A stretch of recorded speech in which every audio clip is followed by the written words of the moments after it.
ఈ రోజు మనం బిఎఫ్ స్కిన్నర్ గురించి మనం తెలుసుకుందాం. ఈయన క్రియా ప్రసూతి అనుబంధ సిద్ధాంతం ఆపరెంట్ కండిషనింగ్ థియరీని ప్రతిపాదించడం జరిగింది. ఈ బిఎఫ్ స్కిన్నర్ అనే అతను ప్రవర్తనవాద మన విజ్ఞాన శాస్త్రవేత్త అండ్ బిహేవియరల్ సైంటిస్ట్. ఈయన అభ్యాసం అనేది వ్యక్తి చేసే ప్రవర్తనకు వచ్చిన ఫలితాలపైన ఆధారపడి ఉంటుందని ప్రతిపాదించడం జరిగింది. ఈయన స్కిన్నర్ సిద్ధాంతం చూసినట్లయితే క్రియా ప్రసూత అనుబంధ సిద్ధాంతం ఆపరెంట్ కండిషనింగ్ థియరీ. ఈ ముఖ్య భావన ఏంటంటే ఒక ప్రవర్తన తర్వాత అనుకూల ఫలితం వస్తే ఆ ప్రవర్తన మళ్ళీ జరుగుతుంది. ప్రతికూల ఫలితం వస్తే ఆ ప్రవర్తన తగ్గుతుంది లేదా ఆగిపోవచ్చు. అంటే ఇతను ఒక ఎలుక మీద ప్రయోగం చేయడం జరిగింది. ఈ ప్రయోగం ఎలా చేశాడో ఒకసారి చూద్దాం. ఒక ఎలుకను స్కిన్నర్ బాక్స్ లో ఉంచాడు. బాక్స్ లో ఒక లెవర్ పెట్టాడు. ఎలుక అనుకోకుండా అటు తిరిగి ఆ లెవర్ నొక్కింది. వెంటనే దానికి ఒక ఫుడ్ గ్రెయిన్ అందులోంచి కింద పడింది. ఎప్పుడైతే ఆహారం పడిందో అది మళ్ళీ లెవర్ నొక్కడం ప్రారంభించింది. అంటే దీన్ని బట్టి ఏం తెలిసిందంటే ఆ ఎలుకకు ఆహారం వచ్చింది కాబట్టి అది మళ్ళీ నొక్కడం ప్రారంభించింది. అది ఆహారం రాకపోయినట్లయితే అది ఇంకా లెవర్ నొక్కదు.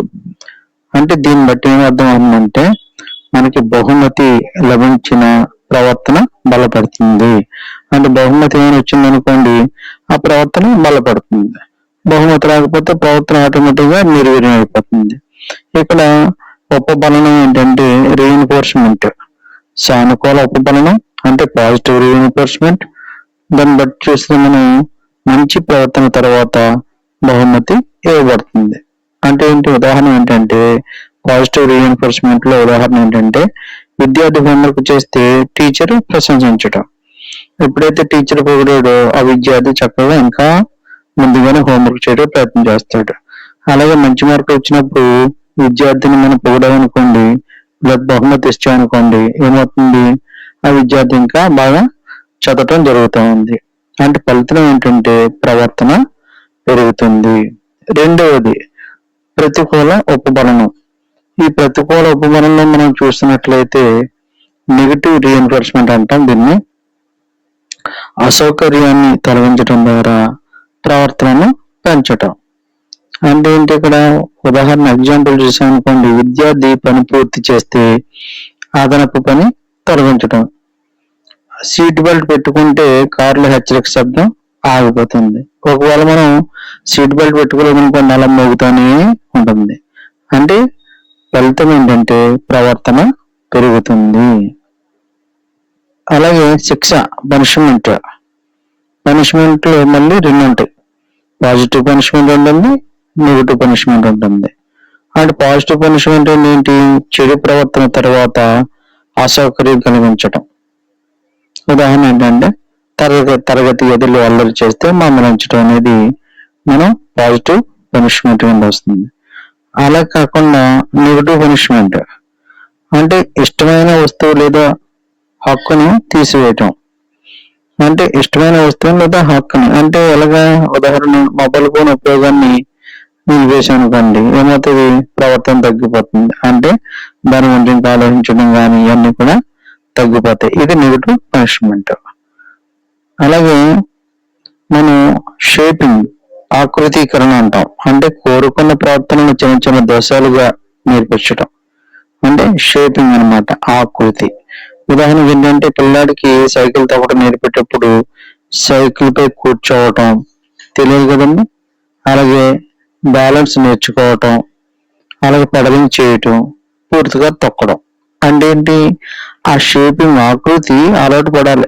లేకపోతే సీట్ మీద డైరెక్ట్ గా కూర్చుంటే పడిపోతారు చాలా మంది సైకిల్ మీద కూర్చోలేరు. అందువల్ల షేపింగ్ అంటే కోరుకున్న ప్రవర్తన చిన్న దశలుగా నేర్చుకోవటం. అలాగే ప్రోగ్రామర్ లెర్నింగ్. ఈ స్కిన్నర్ విద్యారంగంలో ప్రోగ్రామర్ లెర్నింగ్ అని ప్రతిపాదించాడు. ప్రోగ్రామర్ లెర్నింగ్ అంటే ఏంటంటే దాని లక్షణాలు చిన్న దశల్లో బోధన. అంటే సింపుల్ గా చిన్న టాపిక్ కింద మనం పిల్లలకి బోధించాలి. వెంటనే ఫీడ్బ్యాక్ తీసుకోవాలి, తక్షణ ఫీడ్బ్యాక్. అలాగే స్వీయ వేగంతో అభ్యసనం చేయాలి. అంటే స్వీయ వేగం అంటే పిల్లడు ఎంత తొందరగా చేయగలిగితే అంత అభ్యాసం చేయటం. తర్వాత తప్పులను వెంటనే సరిదిద్దాలన్నమాట. ఇవన్నీ కూడా స్కిన్నర్ ప్రోగ్రామ్ లెర్నింగ్ లోకి వస్తాయి ఇవన్నీ కూడా. తర్వాత విద్యా ప్రయోజనాలు చూద్దాం మనం. వీటి వల్ల అంటే సిద్ధాంతం వల్ల విద్యా ప్రయోజనం ఏంటంటే మంచి ప్రవర్తన ప్రోత్సహిస్తుంది, తరగతి గది నిర్వహణకు ఉపయోగపడుతుంది, మూడవది నైపుణ్యాలను దశల వారీగా నేర్పవచ్చు, నాలుగవది ఏంటంటే విద్యార్థుల్లో ఆసక్తి పెరుగుతుంది. ఈ విధంగా చేయడం వల్ల వీటి వల్ల ప్రయోగాల వల్ల ఇవి ఉపయోగపడతాయి ప్రయోజనాలు. వీటిలో ముఖ్యాంశాలు మనం చూసినట్లయితే క్రియా ప్రసూతి అనుబంధ సిద్ధాంతాన్ని ప్రతిపాదించిన వారెవరు, అలాగే స్కిన్నర్ ప్రయోగం ఏ జంతువు మీద చేశాడు, బహుమతి పొందిన ప్రవర్తన బలపడుతుంది, షేపింగ్ భావనను ప్రతిపాదించాడు, అలాగే ప్రోగ్రామ్ లెర్నింగ్ కు పితామహుడిని, అలాగే positive reinforcement and negative reinforcement భావనలు ముఖ్యమైనవి అని మనం చెప్పుకోవచ్చు. తర్వాత ఇంకోటి ఎలాగ ప్రశ్న అడుగుతాడంటే క్రియా ప్రసూతి అనుబంధ సిద్ధాంతాన్ని ప్రతిపాదించినది ఎవరు అని అడగచ్చు. అంటే బిఎఫ్ స్కిన్నర్ అని మనం చెప్పుకోవాలి. ఇక్కడ ఏంటని గుర్తుంచుకోవాల్సిన విషయాలు ఏంటంటే స్కిన్నర్ ఈక్వల్ టు ఉపబలనం అంటే రీఎన్ఫోర్స్మెంట్ ఈక్వల్ టు ప్రవర్తన బలపడటం. ఇప్పుడు మనం ఇంటెలిజెన్స్ మేధస్సు గురించి తెలుసుకుందాం. మేధస్సు అంటే ఏంటి అంటే కొత్త పరిస్థితులకు అనుగుణంగా ప్రవర్తించటం, సమస్యలను పరిష్కరించటం, నేర్చుకోవటం మరియు తర్కించటం చేసే సామర్థ్యాన్ని మేధస్సు అంటారు. ఇక్కడ ప్రముఖులు కొంతమంది నిర్వచనాలు ఇచ్చారు. ఆ నిర్వచనాలు చూసినట్లయితే ఆల్ఫ్రెడ్ బినెట్ ఏమంటాడంటే తీర్పు ఇవ్వటం, అర్థం చేసుకోవటం మరియు తర్కించడం చేసే సామర్థ్యాన్ని ఇంటెలిజెన్స్ అంటారు అన్నాడు. లూయిస్ టెర్మన్ చూస్తే అమూర్త ఆలోచన అంటే అబ్స్ట్రాక్ట్ థింకింగ్ చేసే సామర్థ్యము అన్నాడు.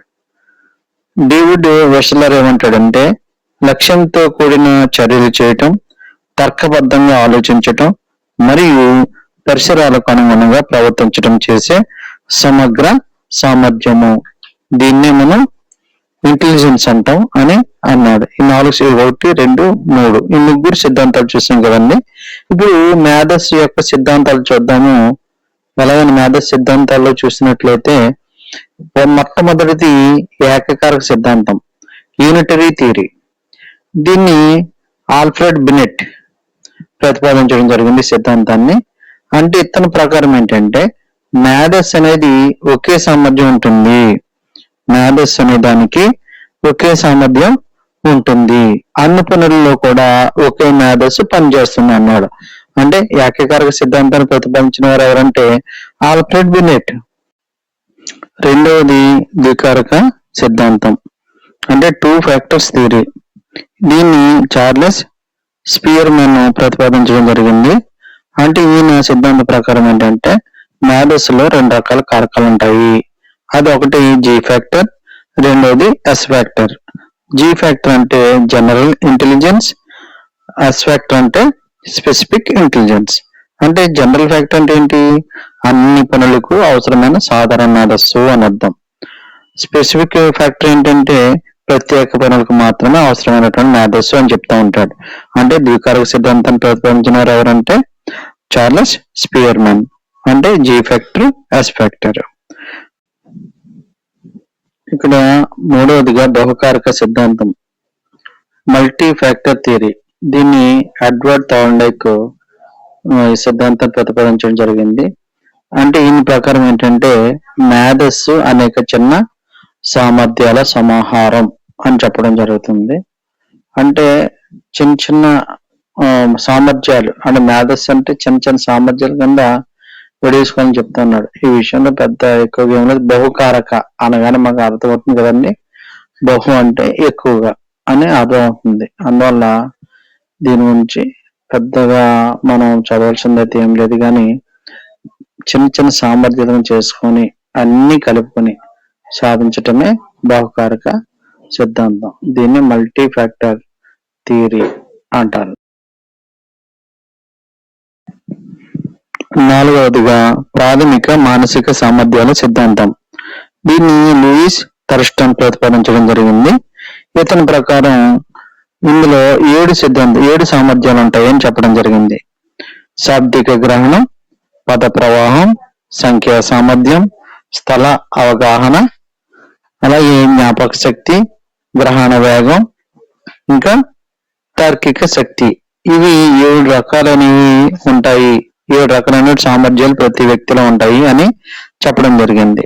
వీటి గురించి అంత వివరణ అవసరం లేదు, ఎందుకంటే శాబ్దిక అంటే శబ్దం అని, పద అంటే పదాల గురించి, సంఖ్య అంటే సంఖ్యల గురించి, స్థలం అంటే ఆ ప్రదేశం గురించి, జ్ఞాపశక్తి అంటే గుర్తుంచుకోవడం గురించి, గ్రహణం అంటే గ్రహించే శక్తి గురించి, అలాగే తర్క శక్తి అంటే లాజికల్ గా దాని తర్కించడం గురించి ఇతను 7 సామర్థ్యాల గురించి చెప్పడం జరిగింది. తర్వాత 5వది త్రిమితీయ మేధస్సు నమూనా. 5వది త్రిమితీయ మేధస్సు నమూనా. దీన్ని ఎవరు జేపీ గిల్ఫోర్డ్ అని అతను ప్రతిపాదించడం జరిగిందండి. JP Guilford. ఇందులో 3 అంశాలు ఉన్నాయి. త్రిమితీయ అనగానే 3 అని అర్థం. ఇందులో ఆపరేషన్స్ ఉంటాయి, కంటెంట్స్ ఉంటాయి, ప్రొడక్ట్స్ ఉంటాయి. ఈ 3 కూడా దీనికి సంబంధించిన అంశాలు. త్రిమితీయ మేధస్సు సిద్ధాంతాన్ని లేకపోతే త్రిమితీయ మేధస్సు నమూనాను ప్రతిపాదించినది ఎవరు అని అడుగుతూ ఉంటాడు జేపీ గిల్ఫోర్డ్. 6వది బహుళ మేధస్సుల సిద్ధాంతం. దీన్ని కూడా మనం ప్రశ్నలో చాలాసార్లు చెప్పుకున్నాం. బహుళ మేధస్సుల సిద్ధాంతాన్ని ప్రతిపాదించిన వారు ఎవరంటే హవార్డ్ గార్ట్నర్. ఇతను ప్రకారం 8 రకాల మేధస్సులు ఉంటాయి ప్రతి వారిలోనూ. అవి ఏంటంటే భాషా మేధస్సు, తార్కిక గణిత మేధస్సు, దృశ్య స్థల మేధస్సు, సంగీత మేధస్సు, శారీరక కెనెస్థెటిక్ మేధస్సు, అంతర్వ్యక్తి మేధస్సు, అంతర్ముఖ మేధస్సు, ప్రకృతి మేధస్సు. 8 రకాలైనటువంటి మేధస్సులు ఉంటాయని చెప్పడం జరిగింది. అందువల్ల ఇతన్ని బహుళ మేధస్సుల సిద్ధాంతాన్ని అని చెప్తాం. తర్వాత ఇప్పుడు మేధస్సు లబ్ధి గురించి చూద్దాం.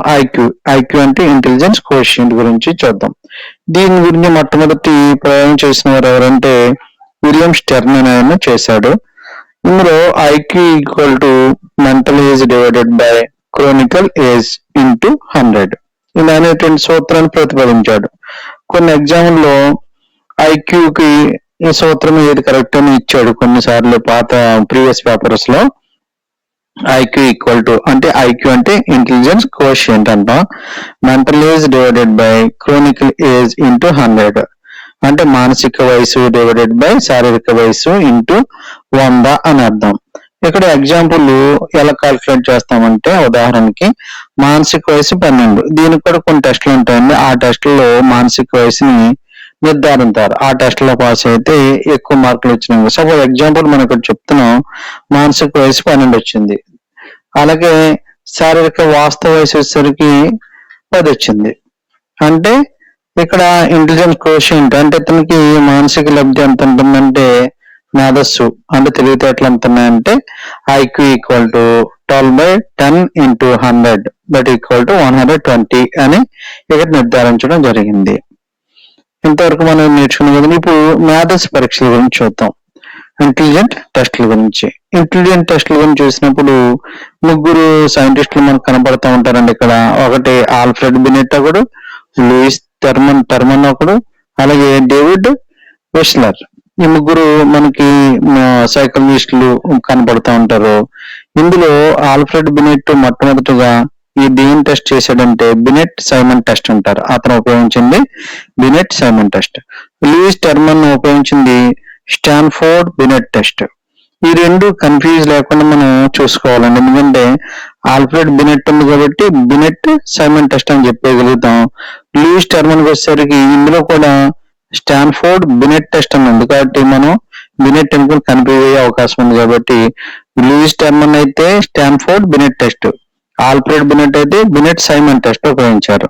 3వది డేవిడ్ వెస్లర్ ఇంటెలిజెన్స్ స్కేల్ అంటుంది. ఇది స్కేల్ అండ్ అలా గుర్తుపెట్టుకోవాలి. ఇంతకు మించి ఇందులో ఎక్కువగా ప్రశ్నలు అడిగే అవకాశం అయితే ఏం లేదు. ఇప్పుడు మనం టెట్ సంబంధించి కొన్ని ముఖ్యాంశాలు చూద్దాం. ఐక్యూ భావనను ప్రతిపాదించింది ఎవరంటే విలియం స్టెర్న్. మొట్టమొదటి మేధస్సు పరీక్షను తయారు చేసింది ఎవరంటే ఆల్ఫ్రెడ్ బినెట్. తర్వాత ఇది general and specific factors general and specific factors గురించి ప్రతిపాదించిన ఎవరంటే స్పియర్ మ్యాన్. అలాగే మల్టిపుల్ ఇంటెలిజెన్స్ థియరీ ఎవరు? Howard Gardner. Primary mental abilities గురించి చెప్పిన వారు థర్స్టన్. అలాగే స్ట్రక్చర్ ఆఫ్ ఇంటెలెక్ట్ గురించి చెప్పిన వారు గిల్ఫోర్డ్. ఈ విధంగా మనం ఇవన్నీ కూడా గుర్తుంచుకోవచ్చు. ఇంతకు మించి ఈ చాప్టర్ నుంచి అంతకంటే ఎక్కువ ప్రశ్నలు వచ్చే అవకాశం లేదు. సాధారణంగా ఎలా పెడతారంటే జీ ఫ్యాక్టర్ మరియు ఎస్ ఫ్యాక్టర్ అని ప్రతిపాదించిన వారు ఎవరు అని అడుగుతూ ఉంటారు. మనకి స్పియర్ మ్యాన్ అని ఆన్సర్ ఈజీగా చెప్పవచ్చు. ఇక్కడ మనం ముఖ్యంగా గుర్తించుకోవాలంటే ముగ్గురు ఎలా గుర్తించుకోవాలంటే Spearman equal to G plus S అని చెప్పుకోవచ్చు. Gardner equal to multiple intelligence అని చెప్పుకోవచ్చు. Stern equal to intelligent quotient అని మనం చెప్పుకోవచ్చు.